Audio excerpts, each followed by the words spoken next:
இப்போ இருக்கக்கூடிய காலகட்டங்களில் எத்தனையோ பார்த்தோன்னா நடிகர் நடிகைகள் சினிமாக்குள்ளே வராங்க. ஆனால் அதற்கு முன்னாடி எத்தனையோ நடிகைகள் உள்ளே வந்திருக்காங்க. அவங்க எல்லாருமே மக்களிடையே நல்ல வரவேற்பை பெற்றிருப்பாங்க. அதற்கான காரணம் அவங்க ரசிகர்களால் நல்லபடியாக பார்த்தோன்னா வரவேற்கப்பட்டது தான். அந்த வரிசையில் மிகப்பெரிய அளவில் ரொம்பவே மக்களுடைய மனதில் நீங்காத இடம் பிடிச்சவங்க தான் நடிகை சுலோக்ஷனா. சிறு வயதிலேயே பாக்யராஜ் அவர்கள் கூட இணைந்து மிகப்பெரிய அளவில் சூப்பர் டூப்பர் ஹிட் படங்களை நிறையவே கொடுத்துருக்குறாங்க. பல ஆக்டர்கள் கூட இவங்க நடிச்சிருக்காங்க. 1965 செப்டம்பர் 1 இவங்க பிறந்திருக்காங்க. ஆந்திராவில் தான் பிறந்திருக்காங்க. இவங்க பார்த்தோன்னா ஸ்ரீதேவி அப்படின்னு தான் முதல்ல அப்பா அம்மா இவங்களுக்கு பெயர் சூட்டியிருக்காங்க. பிறகு சுலோக்ஷனா அப்படின்னு சொல்லிட்டு பெயர் மாற்றப்பட்டிருக்கு. தமிழ் தெலுங்கு அப்படின்னு பல மொழிகளிலையும் 450க்கும் மேற்பட்ட படங்களில் நடிச்சிருக்காங்க. இவங்க சினிமாவில் வர்றதுக்கு காரணமே அவங்களுடைய தாத்தான்னு சொல்கிறாங்க. ஏன்னா அவர் ஒரு ஜேர்னலிஸ்ட் அப்படின்றதுனால ஷூட்டிங் ஸ்பாட்டில் டைலாக் பார்த்தோன்னா பேசிகிட்டு இருக்கக்கூடிய ஒரு நேரத்தில் என்ன இருக்குன்னா, ஒரு குழந்தை பேசுகிறத பார்த்துட்டு என்ன நீ தப்பாக பேசுகிறன்னு சுலக்ஷனா அவர்கள் கேட்க, அந்த நேரத்தில் நீ சரியாக பேசுவியான்னு சொல்லி தான் அங்கே இருந்த டைரக்டர் இவங்களுக்கு வாய்ப்பு கொடுத்துருக்காரு. அதனால் தன்னுடைய தாத்தா போகிற இடங்களுக்கு எல்லாமே இவங்களும் போயிருக்காங்க. அப்படி தான் இவங்களுக்கு வாய்ப்புகள் தானாகவே வந்திருக்கு. 1970 காவிய தலைவி அப்படின்ற கேபி அவர்களினுடைய படத்தில் பார்த்தோன்னா இவங்க நடிச்சிருந்தாங்க. அடுத்து 14 வயதிலேயே ஹீரோயினாக இவங்க நடிச்சிருக்காங்க. 1980 பார்த்தோன்னா சுபோதயம் அப்படின்ற ஒரு படத்தில் இவங்க நடிச்சிருந்தாங்க. சந்திரா மோகன் அவர்கள் பார்த்தோன்னா இவங்க கூட பேர் பண்ணியிருப்பாங்க. இந்த படம் மிகப்பெரிய அளவில் வரவேற்பை பெற்றது. அடுத்து தமிழில் இவங்க முதல்ல நடித்த திரைப்படம் தூரல் என்ன போச்சு 1982 வெளியாச்சு. பாக்யராஜ் அவர்கள் கூட இணைந்து அந்த திரைப்படத்தில் நடிச்சிருப்பாங்க.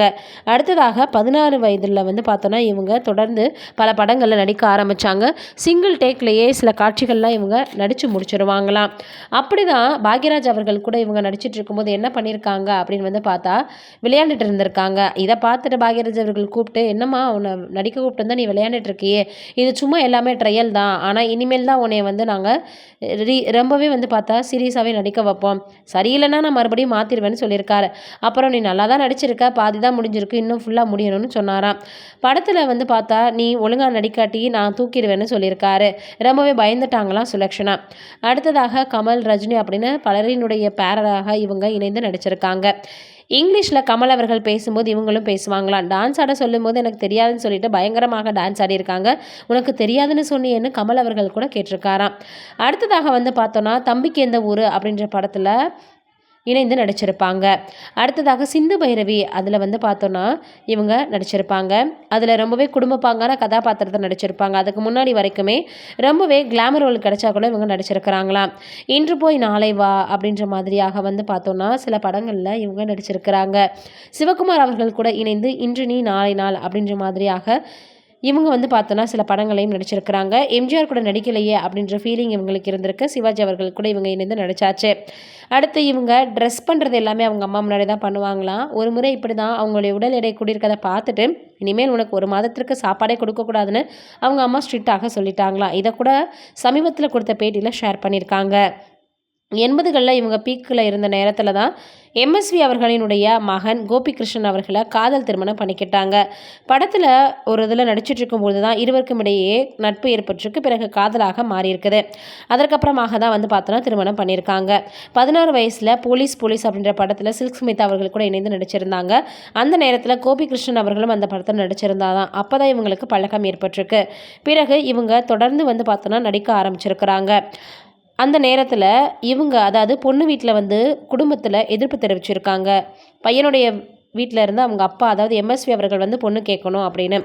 எப்படி அவரெல்லாம் வர்றது சாத்தியமாகுமா அப்படின்னு சொல்லியிருக்கிறாங்க சுலக்ஷனா அவர்கள் ஒரு பேட்டியில்.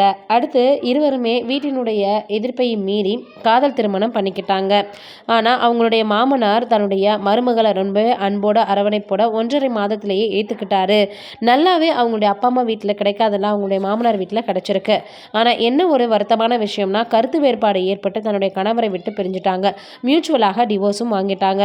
23 வயதில் பார்த்தோன்னா இவங்க என்ன ஆச்சு அப்படின்னா கருத்து வேறுபாடு அப்படின்னு சொல்லி பிரிஞ்சுட்டாங்க.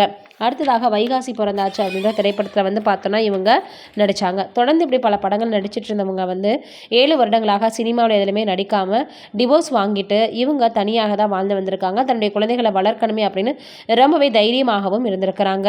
அடுத்ததாக 2004 கம்பேக் கொடுத்தாங்க. தெய்வம் தந்த வீடு, சஹானா, சிந்து பைரவி 2 அப்படின்னு பல சீரியல்களில் இவங்க நடிக்க ஆரம்பித்தாங்க. பிறகு அவங்க தெய்வம் தந்த வீடில் விக்கு வச்சு நடித்தாங்களாம். காரணம் தன்னுடைய பையனுக்காக இவங்க வந்து மொட்டை போட்டுட்டு இருந்திருக்கிறாங்க. இவங்களுடைய முகம் தான் பார்க்குறதுக்கு சாது மாதிரி இருக்கும், ஆனால் ரியலாகவே அவங்க வில்லியா. இதை அவங்க கொடுத்துருக்கக்கூடிய பேட்டியில் அவங்களே சொல்லியிருக்கிறாங்க.